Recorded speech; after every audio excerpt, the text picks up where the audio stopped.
ఇక తెలంగాణ మాజీ ముఖ్యమంత్రి కేసీఆర్ అత్యంత ప్రతిష్టాత్మకంగా నిర్మించిన కాళేశ్వరం ప్రాజెక్టుల మేడిగడ్డ లక్ష్మీ బ్యారేజీల 18, 19, 20, 21 పిల్లర్లు కుంగి ఎన్నికల ముందు రచ్చరచ్చాయి. అన్ని పార్టీలు బీఆర్ఎస్ను తూర్పాల పట్టినాయి కదా. అట్లనే కాంగ్రెస్ పార్టీ అధికారంలోకి రాగానే దాని మీద ఎంక్వైరీ సురువు చేస్తామని చెప్పింది కదా. అయితే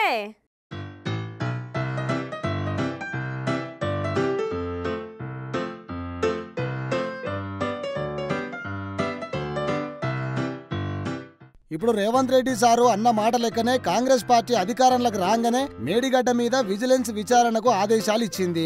ఎమ్మటే కాళేశ్వరం ప్రాజెక్టు కార్యాలయాలల్లా విజిలెన్స్ అండ్ ఎన్ఫోర్స్మెంట్ అధికారులు తనిఖీలు చేసిర్రు. ఇక మేడిగడ్డ ప్రాజెక్టు కుంగుబాటుకు కారణాలు ఏంటివి, బాధ్యులు ఎవరు అని దొరకబట్టే పనిలో పడ్డారు అధికారులు. ఇక అట్లనే మహాదేవపూర్ ఇరిగేషన్ డివిజన్ కార్యాలయంలో కన్నేపల్లి పంప్ హౌస్ లా ఇవే కాకుండా మొత్తం 12 దిక్కుల ఒకటేసారి తనిఖీలు చేసి ప్రాజెక్ట్ అప్రూవల్స్, కేంద్ర శాఖల clearance documents, hydrology, CEC, cost appraisal, technical advisory committee రిపోర్టులు, రికార్డులను, విలువైన పత్రాలను అధికారులు స్వాధీనం చేసుకున్నారు. ఇక డిజైన్ కి విరుద్ధంగా బాహుబలి మోటార్ల ప్లాంటేషన్ జరిగినట్టు గుర్తించిరట.